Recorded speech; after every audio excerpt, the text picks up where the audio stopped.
Welcome to Story Time in C-Clip. Today is the beginning of February and we have an interesting book and an interesting clue. Oberon gave us this spoon. Let's find out. The name of it is Spork. Spork was neither a spoon nor a fork, but a little bit of both. Well, he had a mom and a dad who thought he was perfect just the way he was. But Spork stuck out. In the kitchen, the forks were forks and spoons were spoons, and the cutlery were followed very closely. Mixing was uncommon. Naturally, there were the rule breakers, the knives. Sometimes they loved the chopsticks, and the tongues loved the forks, but they were pretty unusual. One day, after the billionth time that he was asked, "What are you, a fork or a spoon?" he went over the table as it was being set and sighed. "Oh, it must be easier to be one thing." And he decided he'd try to pick just the one thing that he would be. He thought he'd start by fixing his head. He put on a bowler hat and he looked very spoonish. But the forks, they thought he was too round. So then he made himself a paper crown to look more forkish with the points. Oh, but the spoons thought that he was too pointy. Spork wondered if there were other creatures like himself, no matching kind, who never got chosen to be on the table. Like a colander with a stick, a straw, let's see what else. All different things. Let's find out. At dinner time, he watched from the drawer while the spoons were playing hockey, and he sat on the side while the forks were raking fancy patterns in the mashed potatoes, and they were twirling noodles around in very complicated circles. And at the end of this and every other meal, Spork looked on while the others were having fun. Until one morning, a messy thing arrived. This messy thing had never heard of cutlery customs or table manners or how to set the table. No, this messy thing smeared and spilled and flung and clumped and dripped without a care.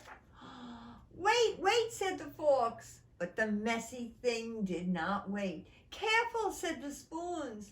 But the messy thing was not careful. Help, cried the forks, while the messy thing continued to slop and splatter. Quick, said the spoons. Now, a fork may be good for poking and picking. A spoon may be fine for scooping and stirring. But the messy thing, with its slurpy and clumpy and half-finished food bits, needed something else. Something that could do all sorts of things at once. Something flexible and easy to hold. Something that was neither a spoon nor a fork, but a bit of both. And that was when Spork landed. The messy thing saw Spork and immediately stopped and giggled. Oh, it grabbed Spork and it held him motionless in his fat little hand. It tapped him once and he let out a cheerful shriek. It wagged Spork up and down, up and down. Oh, and that's how Spork finally and happily found his way to the table. Just round a bit, just a bit pointy, just right. And that's the end of the story of Spork. That's great. Very funny story. Okay, so now we're going to sing to two people Eileen and Jenna. Eileen and her daughter Jenna, Jenna and her mother Eileen. I know that they're having a marvelous celebration. Marvelous. But we're going to have a little teeny part in that celebration when we sing happy birthday to them both. Let's check our book to find out if it's going to be chocolate or vanilla. All right, okay, we're ready. Okay, so for chocolate, we have Clara and Molly and Alice and Jolene, James and Anna, Wesley, Ben, B, Bevy, Riley, Tate, Sophia, India, Patrick, and Hannah, Eliza, Peggy, and Angelica. Okay, for vanilla, we have KJ and Scarlett and Martha and Rafa and Henry and Rocky, Teddy, Joseph, Christopher, Harris and Maya, Marta, Graham, Audrey, Lila, Hudson, Marlo, Maxine, Lucy, Frida. Okay, let's count. 18 for vanilla.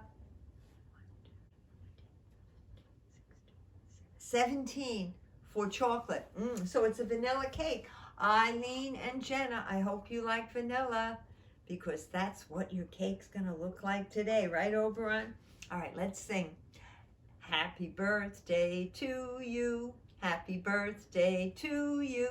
Happy birthday, dear Eileen. Happy birthday, dear Jenna. Happy birthday to you. Lovely, very good. Okay, so Oberon, do you have a clue for tomorrow? All right, here we go. Oh, look at this. I don't know if you recognize this. This is a groundhog. And tomorrow we're going to have a groundhog story to celebrate Groundhog's Day. Okay, all right. Thank you, cameraman Dan. Thank you, Oberon. And remember, I love you all very, very much.